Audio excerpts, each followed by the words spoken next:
In the way the planet is spinning and what is happening, something very fundamental changes somewhere between 3:20 to 3:40. This is called Brahmamuhurtam.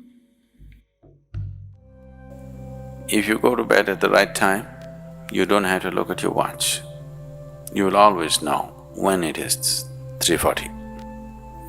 At that time, if you sit up and do whatever process you have been initiated for, not what you picked up from a book, it will bear maximum fruit. The seed will get the necessary support at that time for it to sprout or spurt up more rapidly than at other times.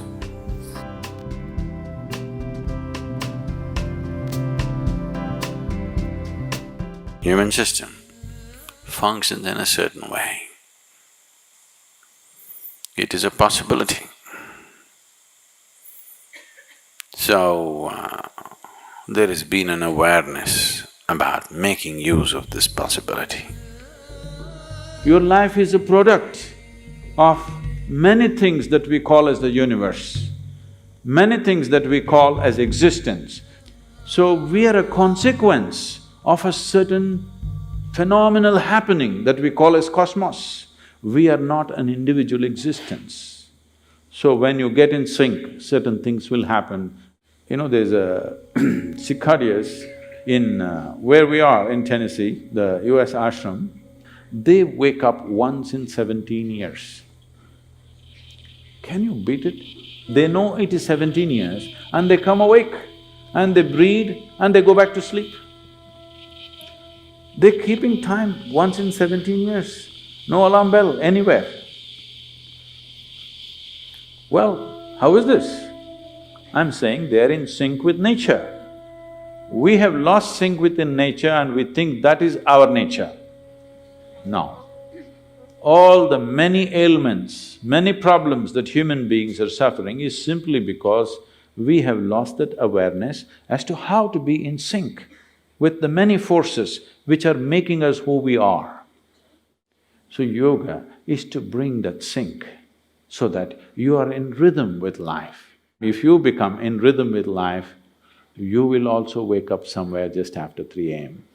If you're conscious, suddenly a certain spark of aliveness will happen within you. Even if you're in deep sleep, you will come awake.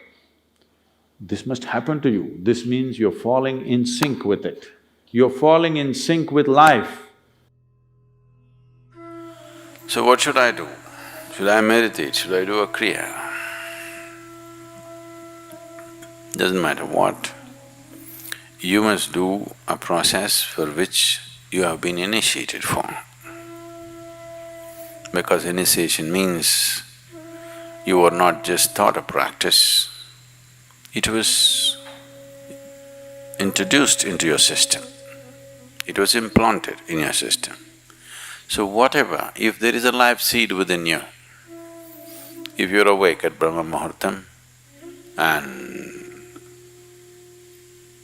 sit for whatever that practice is, it bears maximum fruit because of the way the planet is behaving in relation to your system. If you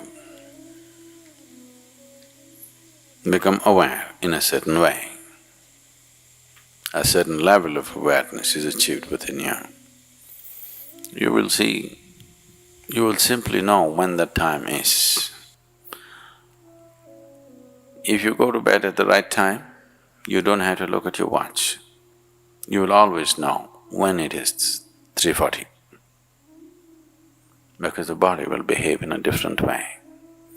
At that time, if you sit up and do whatever process you have been initiated for, not what you picked up from a book, it will bear maximum fruit.